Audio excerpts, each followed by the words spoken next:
Welcome to our webinar where we're going to talk about the digital footprint, everything from your D2C site all the way to how you interact with Reddit and how that impacts whether your products get recommended in AI. So think ChatGPT, Gemini, AI mode. But first, just kick it off with a few intros. My name is Kimberly Shenk. I'm the co-founder and CEO of Novi, and the things that are relevant about me, I have a background in data science. I've been doing this my entire career, first at MIT, then the Air Force in tech, and now love to be able to contribute at Novi. But I'm most excited to be doing this webinar alongside Lisa, who is the founder and CEO of an incredible company and superfood amazing products of Kuli Kuli. She has a fantastic background. She actually was in the Peace Corps in Niger working with women on farms and experienced the regenerative, restorative power of moringa, the superfood moringa. And from that, she brought it back to the US and was the first company to have a moringa focused superfood company. So welcome, Lisa, and thank you so much for joining. Thanks for having me. Yes. So on today's call, we're going to cover four topics together, and I'm excited to have Lisa sharing her insights in some of these. But we'll first just talk about how AI is actually interpreting your product information to decide when you show up, and what conversations you show up in, and then how AI is actually assigning category intent and what that means for and implications for why your products may or may not be showing up in the right conversations. The trust, and then the third part, the sources that AI trusts. And then last, looking at Reddit and how that influences ChatGPT and how you can dive in a little bit deeper there, which we know is a hot topic. So we'll make sure we get there and spend some time. Okay, so just kicking it off and giving everyone some level setting on the change that's happening dramatically and where the funnel and the new funnel is happening in commerce. As you can see here, as a consumer is now creating more conversational type prompts in ChatGPT and Gemini. What's happening is AI is no longer just retrieving brands and brand websites. It's actually recommending individual products. So you can see here individual product cards. These are solutions to problems that the consumer is typing in and their requirements and their needs. And so the complexity here is making sure that your product is matched to that conversation because that's the unit of recommendation. And so if we look at what typically what brands we see are facing as a challenge to being that recommendation, if you want to go to the next slide, um, is that there are three main things, and it's all based on your product data and the information that you have about your product across the internet. So first would be AI can't see your products at all. And this is typically when you have unreadable content, your feed is not actually read by the machine and the LLM, and so it doesn't even recognize your products exist. This happens more frequently than you would think. But the second main problem is AI does see your product, but it's not recommending you. And so what that means is you don't have the right relevant information, or your information is low quality. You don't have the attributes that AI is looking for to consider you as part of the answer. Um, and number three is it sees you and it's recommending you, but in the wrong context and conversations. And what that means is the attribute or information that you have either on your D2C site or that's being used across the internet to describe your products is actually not ideal for the conversations you should be showing up and winning in. And we'll give some examples on that in a little bit. But I'm just curious, Lisa, from your perspective, thinking about when you were starting on your AI journey and like getting into the weeds here, like what resonates with you, your top challenges? Yeah, so I think for us, I've been running Kuli Kuli for 12 years, and when when we started, there was no AI, and so we were very much retail focused. And I think when we started to see like the huge percentage of people shopping via LLMs, we were like, wow, this is an area where we can actually be more cutting edge. And it was fascinating to start working with Novi and understand how our products were being represented across the internet. I think the biggest thing that I learned, well, a lot of things I learned, but one of the things relative to this was that we have 15 SKUs. We don't have a huge portfolio. And I think there were over 1,000 SKUs that the LLMs thought we had because we were showing up with slightly different words on Walmart.com, Target.com, KuliKuliFoods.com, Amazon. It was kind of all looking like it was a separate SKU when really those products should be seen as one so that we could rank more highly. So we were there. AI could see our products, but it was not recommending us. Yeah, that's such a great example. I do remember that. I think we've gotten that down to Yes, a we've much gotten lower it. number, Yes, yes, which is much great. lower, much lower. Yep, yep.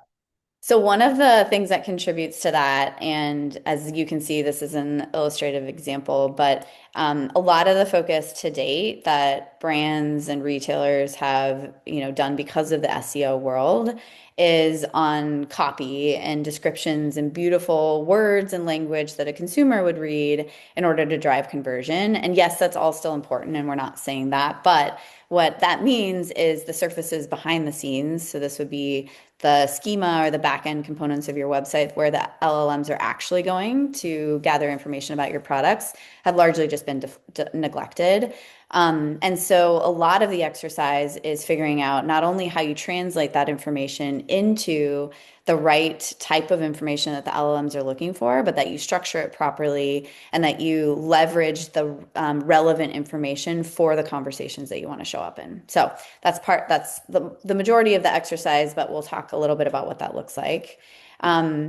So an example of this and thinking about relevant information, this is, when you don't have the right information, either in the back end of your website, in the retailer channels that you're feeding data to, like Lisa mentioned, or even when you think about how others are talking about your product across the internet, when that information is incomplete, the LLMs and AI actually will try to infer and fill that in for you, and typically don't do a great job. And so this is where we see the conversations happening where products are showing up and they shouldn't be. And that's what can start to degrade trust with your consumer, and also help causes you to miss out on the conversations where you should be. And so here's some real examples. You would definitely expect the Califia Farms almond milk to be coming up in non-dairy milk conversations. And strangely enough, and this might seem wild, but AI right now considers it a nut butter. And so there are just ways that information is structured that could be causing this not only on their website, but in retailer sites. And so this is like, when you think about doing this at scale, one of the bigger problems. But, from your perspective, Lisa, I know that there's lots of different learnings, and this is just one example of not having the right information, but anything that comes to mind and as you were going through this yourself. Yeah, I think that it's particularly hits me on the relevance of your data. I, as you mentioned, started Kuli Kuli out of the Peace Corps. We're very much a mission-driven brand, and we didn't realize that we've spent 12 years talking about how impactful we are, how good we are for the world. And so, when you search an LLM for like highest sustainable, most ethical moringa powder, we would pop up. But when you search for highest quality moringa powder, we wouldn't, which is so frustrating, right? Because we like are the market leader. We spend all this time and like spend a lot of detail diving into the quality. But we were kind of having the wrong conversation with the internet about what we were doing. And so over the past 6 months that we've been working with Novi, we've really changed that, and we've seen our rankings improve a lot. It was actually really fun. Just like a couple weeks ago, we had a board meeting, and I was telling them about how we're leaning into AI, what we're doing, and like all of our board members went into different LLMs and like asked best moringa powder, and we popped up for everyone. And I was like, yes, we did it. Just one small example of like just some slight tweaks, right? Can go a long way. Yep. Yep. Ah, I love that. It's such a good feeling when you can do that in real time too. It is, it is, it is. I was like, I hope this works. And it did. And the interesting thing about this, so when you think about category conversations or things around moringa, for example, or superfoods or types of conversations that are for different product categories, what's interesting is that when you look at how the LLM interprets them, and this is because LLMs, they are large language models, so they're using language to create clusters and groupings. A lot of the ways to be aligned with a category or win in a category or a conversation set is a little bit more complicated than you might think because some categories are really close together and related, but it isn't intuitive. And so there are ways that getting to a little bit of that like nut butter versus dairy-free milk, those categories are actually highly related, but you wouldn't really think so, but from a language perspective. And so this is just illustrating that concept around understanding exactly where you want to win and being very careful and understanding how the LLM interprets where that conversation is and how you make sure you stand out. So to bring it to life, and I think this is kind of an interesting illustration, we did this on the moringa powder conversation. But what slide is showing you is that the departure from SEO to AEO is really encapsulated that when a consumer is going out and typing in a prompt, the LLM is not just taking those words directly and running a keyword search. That's what used to happen in SEO. What it's actually doing is taking that prompt and decomposing it into thousands of fan out queries. And so those fan out queries are what it's using to research the internet, and ChatGPT specifically researching the internet for that conversation and coming back, pulling in the answers to formulate its answer ultimately and its recommendations. And so this is an example where, as you can see, there are, I think it's actually closer to 3,000 queries that the LLM crafted on its own in this moringa powder conversation. And what we did here is we kind of just grouped them together because every category is going to look different. Some categories, certifications and standards are not as important, and the LLM is not going to go out and research those as much. In some categories, they are. But as you can see here, in almost 40% of the queries, it's going out and it's doing its research. And here's some examples of the language it's using. And then it's going to product pages specifically. And so you can see Kuli Kuli is actually listed there. It knows about Kuli Kuli now because they've done that work. And it's going directly to their product pages to go find products and information. So the exercise here is knowing how to make sure, how to show up in these fan out queries that the LLM is using. And so if we go to the next slide, it's not only important to know what words the LLM is using and what those fan out queries look like, but then where it's going when it's using those words to do its research. And so as you can see here, different product categories, they do very much vary and rely on very different sources to go get that information. And so as you can see here, the top source, 45% of the time, is going to the brand website. And so Kuli Kuli is ranked number one, which is amazing. That's where you want to be. And then social and community, the other, large chunk of this, 26% of the time, it is going to Reddit. But one thing we'll go into later is it's not just understanding that it goes to Reddit. You need to understand the subqueries that it's going to actually doing that research. And we'll talk about Reddit a little bit later in those strategies, but those subqueries might be very different than you would have expected. And I know, Lisa, you have a interesting story here. It's not necessarily about Reddit specifically, but it is about social and community posted and how that was a little bit unexpected. Yeah. So, I've spent a lot of my life kind of working on PR communications and felt like I had a really good sense of, our goal is to get in the New York Times, to get in the Wall Street Journal, to like get in these big name publications. And we have, like, especially in the past year, we've been in quite a few of the big ones. And we actually found that in December, we had two extremely small blogs. One was, I think, bestmoringapowder.com. Literally, that was the name of the blog. And the other was like allaboutmoringa.com, something like that. And they talked about us. They both talked about our moringa powder. They talked about how high quality it was. And literally in, the same period of time that we had also been in the New York Times, also been in Forbes, also been in things like that, did nothing for us. These two little blogs transformed the way we were showing up in LLMs because they were deemed as really authoritative content. So I think for me and my team, that's changed a lot how we think about our affiliate marketing in particular, because we are now doing more to incentivize these small bloggers to write about us because they're highly authoritative and they really can move the needle in a way that like us being on the homepage of the New York Times did not. Yes, totally. And it's interesting too because they're so ingrained and in depth in the content. They're actually producing information that's answering the LLM's questions directly. And so it's like Yeah. that the detail that they go into and the thought that they go into, that's what the LLM cares about. And we'll show this a little bit later in some Reddit data, but the LLM doesn't care about popularity. It's not actually looking that. It's looking at Yeah. language. And so even a very nascent blog, like you talked about, if it has the right language, the LLM will prefer that. So that's, yeah, I love how that came about in that example. So the thing to think about, though, and we get this question quite frequently, unfortunately, there are a lot of similarities between the models, and then there are differences. And so you do have to deploy strategies for each. ChatGPT behaves in one way, Gemini behaves in another. They're both very heavily used, and we get this question quite frequently around which one to prioritize. There is a lot of traffic in ChatGPT, but as I'm sure you even might have seen, they had made a release just yesterday, but Google is really emphasizing and changing its UI. And so we've all experienced AI mode, the overviews that happen up top.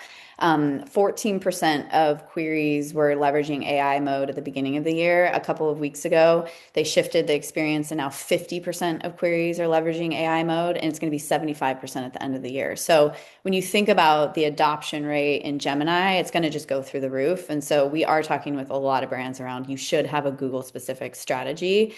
And it's largely because of this. Okay, so on this slide, what you're seeing is that ChatGPT loves Reddit. 33% of the sources that it goes out and looks at information from are Reddit URLs. And this is cross category, right? It actually, that's like the general overview, but it actually, in different categories, will be even more nuanced. So as you can see on the bottom, paper goods, like paper towels there, 52% of the sources are Reddit, which is really counterintuitive. And then for conditioner, only 22% of the sources are Reddit. And so you can see that based on the category you're trying to win in and the types of products you have, your strategy might be a little bit different. You need to understand what are the other sources that Reddit is going out for conditioner. But then on the Google Gemini side, only 1% of the sources are Reddit. And so if you have a Reddit strategy and that's it, you're not going to be showing up in Gemini. And as you can probably, it makes some sense. YouTube is the number one source that Google is using. Google also owns YouTube, so that makes a lot of sense in that case. But having a YouTube strategy is something now that a lot of brands are looking into, so they can make sure that they're showing up. Um, so one interesting nuance here, and when you look at, like I was just mentioning, the category dependency on the sources. So yes, for example, in ChatGPT, Reddit across the board is used as the primary source. But as I showed in like the paper versus conditioner, it varies. And what you need to do is understand what are the other sources that are at the top. But then also when you're looking at Reddit, there's a drill down there. It's not just reddit.com. It's actually understanding exactly which threads and how to talk in those threads. And I know, Lisa, you've done a lot of work here. I was just curious, like if you can share some of that from your perspective and strategy. Yeah, I think what we've learned is like it's often the very niche conversations, kind of going like similar to the blog example. I think with Reddit, it's not necessarily the ones with the most upvotes. It's not the ones that are like, seem super popular. It's like the very specific, like, what does moringa powder do for my diabetes? Like like kind of micro. And that's the conversations where we feel like if we have some input and, we have some folks in our team that are like monitoring Reddit, responding to Reddit, it really does help us be a part of those conversations and works really well on ChatGPT. And the other thing I will add is that like I feel like I am so overwhelmed by how much all of this stuff is changing. Like the stat you just gave of like there was this new release yesterday and it changed and like I don't I don't have the bandwidth to pay attention to this. And this is why I appreciate working with Novi and appreciate like having, an account manager who can tell us like, hey, things have shifted and now you need to be doing more with Google because it's all going to AI mode. So it is helpful for kind of just being a busy CEO to be like, okay, I can have my head in the sand because somebody else is making sure that we do it right. Love that. Love that. Your head's definitely not in the sand, but I get that totally. Ah, It resonates. I think to that point, here's like the stats on what you exactly mentioned around Reddit. Most people have this misconception that they need to be winning in the most popular, heavily upvoted Reddits, and that's not actually the case. Like, yes, there are some heavily, upvoted popular Reddits that AI will be leveraging, but when you look at the medium upvote, it's only 22, and this goes back to like a lot of these more niche micro subthreads are answering questions directly. Um, and so one of the pieces that is really interesting, it's kind of bolded at the bottom, is the post title is actually really, really important and is a part of the competitive advantage. And so if you're able to post something with a title that's extremely relevant, and I think this gets to, you were talking about this, I think before the call, Lisa, but like analogous to your FAQ strategy or like alongside your FAQ strategy where there's specific questions that the LLM is asking. How can you direct that into the title and then answer it in the thread? Yeah, I'm curious. Like, Yeah. mhm. Yeah, so I think, and almost going back to like the couch example you gave at the beginning of like this luxury thing. And I think when I first saw it, I was like, oh no, I want my beautiful like product description, etc. And what we realized is we can have the beautiful product description, but now on all of our PDPs, we're putting in FAQs and really extensive FAQs of like, Noe has helped us figure out like what conversations are people having about moringa powder, about blue spirulina, about baobab, about, green gummies, and like how do we answer very specifically all of those questions on the PDP. And we've found that we can do it in a way where it's like a fan out model where it's like, it's not a huge wall of text. It's like you can click down and see it as a consumer. And then we've also put a lot more information into the schema, like behind the fold, so consumers don't see it. I think it has been really interesting the ways in which we can have that information for our PDP. And then we can also figure out like how do we leverage that on Reddit? How do we leverage that, even on like other social media places as well, so that we are continually having the right types of conversations and answering the questions that people are asking. Yep, yep. This is awesome. So I think the thing that, and would love to open it up for questions at the end, but the overarching theme here is that there's a lot to be thinking about no matter where you sit in the ecosystem. So the thing that we're seeing a lot with established brands that in traditional sense, SEO and traditional market share, there's a lot of opportunity to defend your position. We're seeing a lot of major brands who think they should be showing up and should, of course, be showing up, not, and their products are not being recommended in those conversations. And so that's obviously a massive loss, especially as Google is basically transitioning all of its traffic to AI. So this is something to be monitoring and making sure that you're investing in now. But then if you're an up and coming brand, and a lot of brands think that they need to be a big brand to win, you can actually get ahead and gain share well before your competitors and just investing in the right ways. It doesn't have to be big, massive monetary investments like these established brands. And I know, Lisa, this is like a lot of the work you guys did early on as a, up and coming insurgent brand, and you are winning because of that.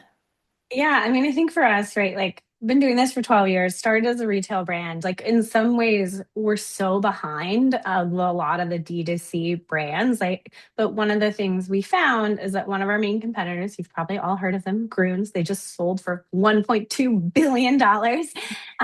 Through working with Novi, we realized that they had like updated their schema in their website in the wrong way, where they weren't being read by LLMs. And so actually we had a real opportunity to be ranking pretty highly for Greens gummies when you go to LLMs relative to Groons, especially given that, they threw $50 million into like meta ads, which is way more Mhm. than we'll ever do. And so I think for us, it was like, oh, we are a small team or a small budget, but here's an area where we can be on the cutting edge and we can do better than our competitors because we can like move quickly and see the future, which I think, the future is, to your point, everything is answered by an LLM. Like Google search is going away. It's all an LLM now.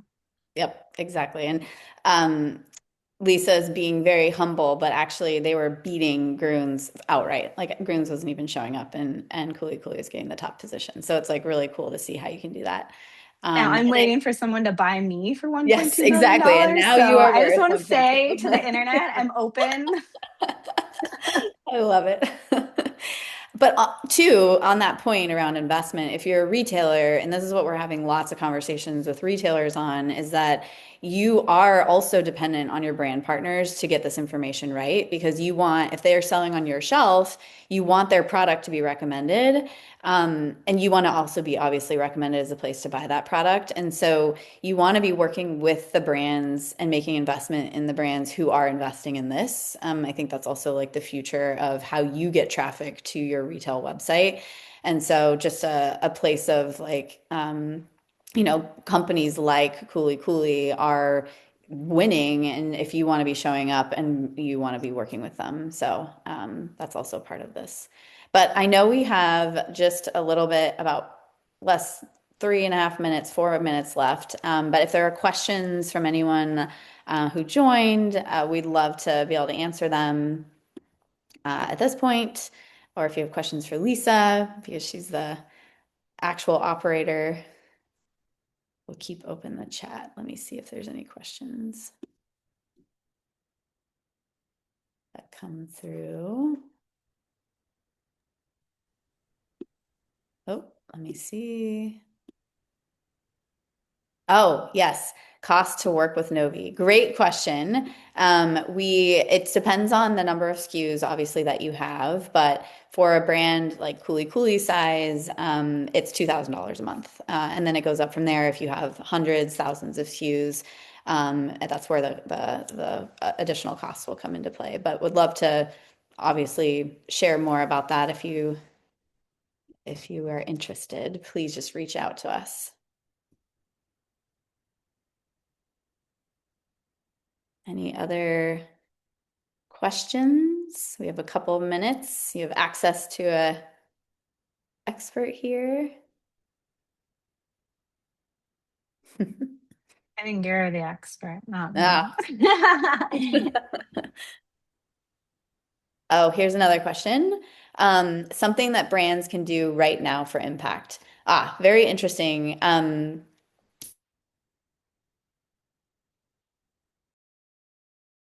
Type in your URL and make sure your D2C site is even readable. That is something that most brands don't realize is they have bots that are blocking or the machine is not even reading their products. That's one thing you can do right away and that'll actually boost you. And then there's some stuff like we can definitely more than happy to share like a few things that you can do after that. But if you go to our website, type in your URL, you'll see if you'll get a quick site audit and see if you're even showing up. And there's some stuff that are really easy to tweak in the background to just make sure that LLMs can actually read your content out the get-go. So, awesome. Well, on that note, unless any other questions come through, we're all busy and we like to be efficient. And we only have 1 minute left, but we can give all of that back. So, Lisa, thank you so much. This was wonderful. It's been wonderful to work with you on this. And thanks for coming and sharing.